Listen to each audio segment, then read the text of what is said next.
عمل سے زیادہ حساس ہوتا ہے۔ اگر صحیح احتیاط نہ کی جائے تو پیچیدگیاں بڑھ سکتی ہیں۔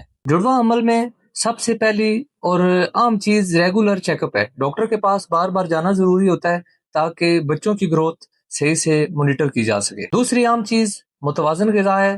Protein, iron, calcium, folic acid زیادہ سے زیادہ مقدار میں استعمال کریں، کیونکہ 2 بچوں کی نشو و نما ہو رہی ہے، اس لیے غذا بھی زیادہ مقدار میں ہونی چاہیے۔ اس کے علاوہ پانی زیادہ سے زیادہ مقدار میں پئیں تاکہ جسم میں پانی کی کمی بالکل نہ ہو۔ زیادہ سے زیادہ آرام کریں کیونکہ جڑواں عمل میں تھکن جلدی ہو جاتی ہے۔ بھاری کام اور زیادہ چلنے پھرنے سے پرہیز کریں۔ گھر کے نارمل کام کریں لیکن کوئی بھی وزنی کام بالکل نہ کریں، اور خاص طور پہ جو حاملہ فیمیل ہے اس کی لباس، خوراک اور آرام کا خصوصی خیال کیا جائے۔ نیند پرسکون ہونی چاہیے اور سونے سے پہلے 1 گلاس نیم گرم دودھ کا لازمی پینا چاہیے۔ روزانہ صبح کے ٹائم ہلکی چہل قدمی بھی لازمی کرنی چاہیے۔ اگر کوئی علامت جیسا کہ شدید درد، خون آنا، چکر آنا، سوجن محسوس ہو تو فوراً قریبی ڈاکٹر سے لازمی رابطہ کریں۔